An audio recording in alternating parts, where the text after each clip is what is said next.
morning, everybody.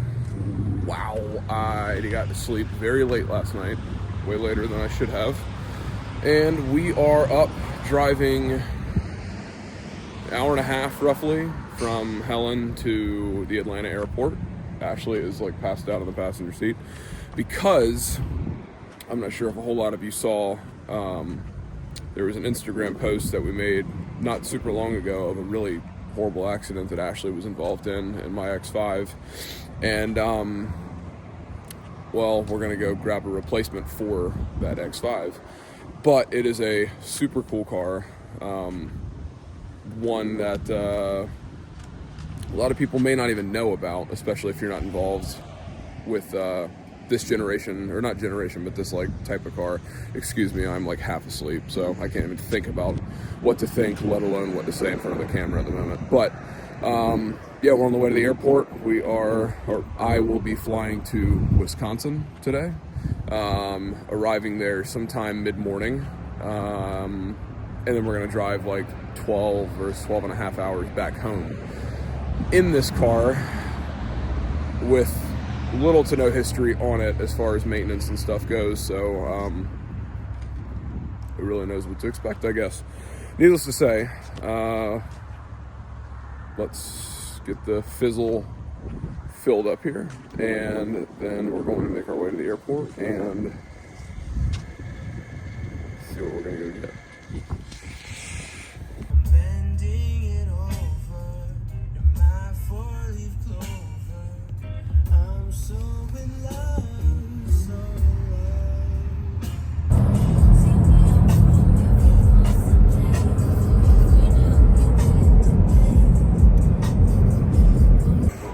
Well, I made it to the airport, about to get on the plane, and this morning honestly sucked because one of the last clips that you saw a couple minutes ago or so, which is about an hour ago for me, was the last time that you're going to see the Go5 for quite a while, because 5 minutes from the airport we hit something in the road and flattened 3 wheels, destroyed 3 tires, lost a Hammond fender flare, which I don't know is even replaceable at this point. All I gotta say is my wife is amazing for dealing with all this while I continue to go. So, here we go.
Childhood obsession. I love these things, and I have to stop and get it every single time I see it. No excuses. All right, we made it. It's fucking cold over here compared to Georgia. I almost said South Carolina because that's where I feel like I'm still coming from. We have arrived. Woohoo!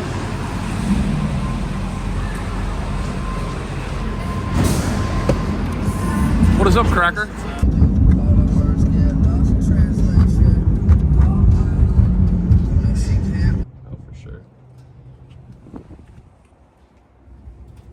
And come out here, you know, and today seemed to fit the bill. So yeah, it's been like 80 and sunny every day. You come out here, it's 50 and raining. Yeah, dude, I don't think I've seen this thing since Helen, right? Since we were there. So. Yeah, it's been a while. God, it's so fucking good looking, dude. Yeah. Yeah. Needs some stuff refreshed, but I mean, it's been good. That's what Basically wanted this one to look more like if it didn't have a Toyota logo on it, you wouldn't know it's a Toyota. Like it's Yeah. So how did you get that valve cover on an M50 like that? I don't know. That's really... It's just a couple self-tappers. Yeah, and I guess you like put washers under that engine mount to stand the engine up vertically. It's definitely a lot of ingenuity. I like it. All right, ladies and gents, so here we are in the new whip. So, you may be wondering, or maybe not, why in the hell did I decide that I was gonna fly across the country and pick up a car that looks exactly the same as a lot of the other ones that I have at home? Well, here's why. This is our, new to us, 2001 Neiman Marcus edition E53 X5. Now, for several BMW models throughout the years, Neiman Marcus has decided to basically throw his own touch on it. That way he can do an interesting color combination, etc., that really wasn't offered on many other cars or BMWs at that time for that specific car. And they basically throw it together as like as a special edition, limited production type deal. But this particular one, this was a split year car, so a couple of them were 2000s, a couple of them were sold for 2001s just because of the way that these were made, the time that these were made. This one particular is a 2001. This is one of 50 ever made for the entire world. They were only made in V8s with the 4.4 liter M62 engine with the 5-speed GM transmission.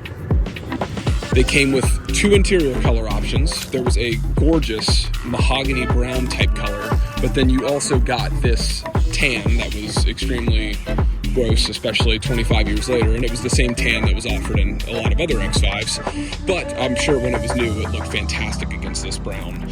Now, as far as the exterior color goes, this is Impala Brown Metallic, which was only offered on the E53 X5 through the Neiman Marcus package, and it was commonly known and seen on the E38 7 Series at that time. Now, in 1999, in the Neiman Marcus Christmas catalog, that was where this thing was shown, as you can see here in this advertisement that was printed out from the book at the time. Now, when you bought one of these, $1,000 went to a charitable organization with the purchase of it. That was part of the thing that they did with these back then. This one is a pretty interesting package because it does have the 19-inch Sport Package wheels. It has the Sport Package steering wheel, but it does not have the Sport Package black headliner, anthracite headliner, nor does it have sport seats at all. So it's pretty interesting, even though a lot of them did come with the Sport Package and sport seats and all that stuff, but I've only ever personally seen the Sport Package stuff with the different color interior.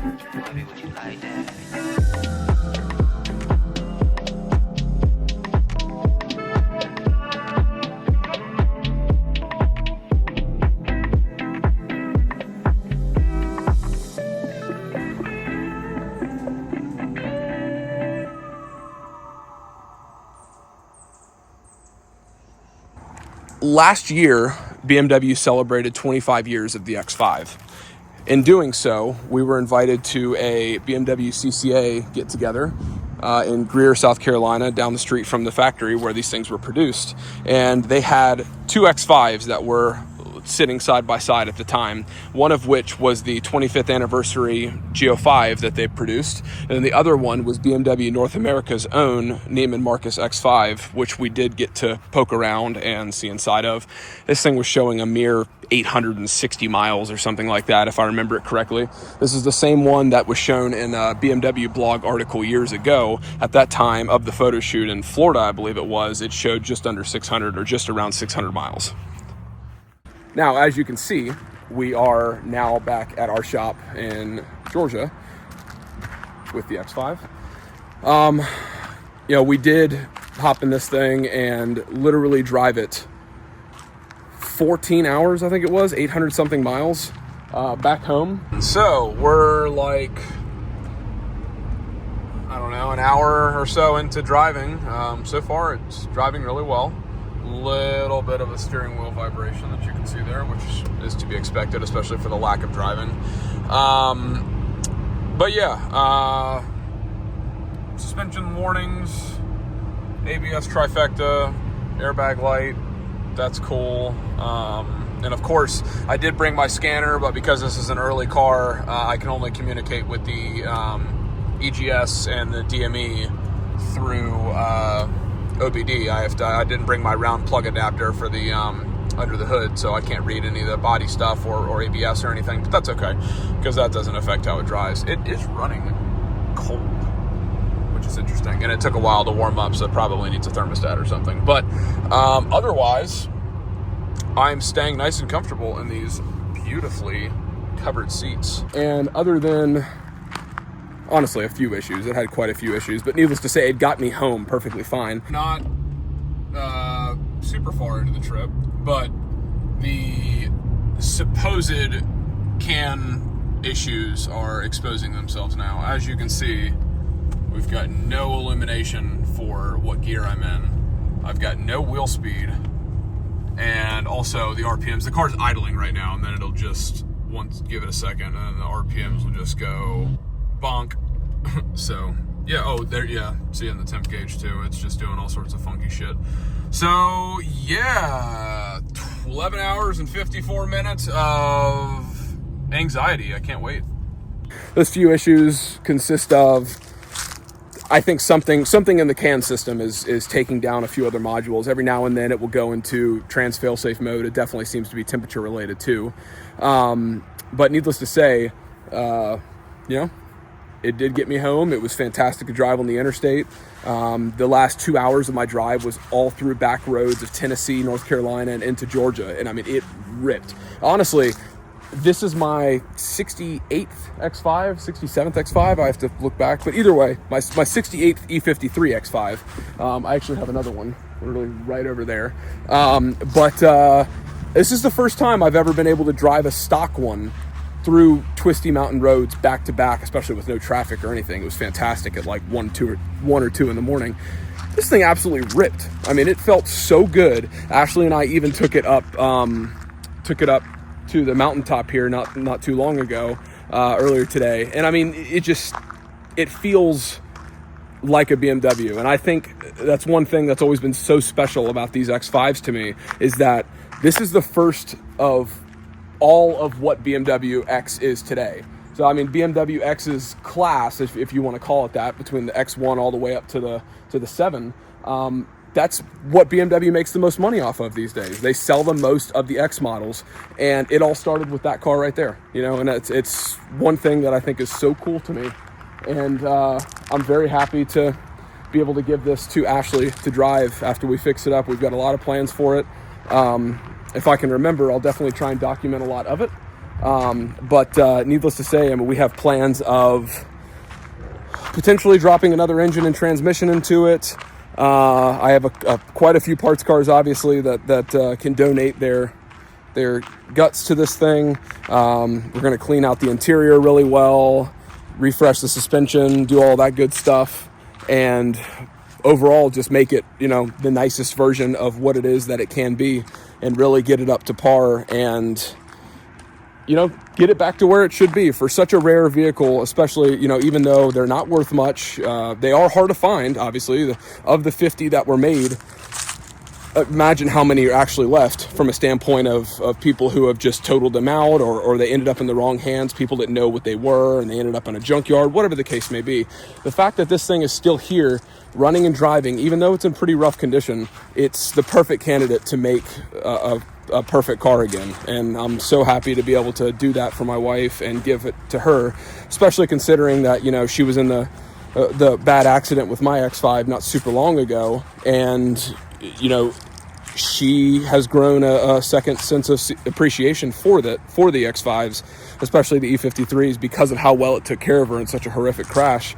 And it made me feel a lot better, because for a lot of you that don't know, one of other reasons that I love these so much is because, one of them did save my mom's life when I was a kid, and then now to do the same to my wife, it only solidifies my love for them even more. So I'm very happy to, not only because I want to, but because Ashley wants to, give her something like this. I think it's going to be very cool, and I'm very, very excited to add it to our collection of X5s, and I'm excited to make it great again. So as always, thank you guys for watching.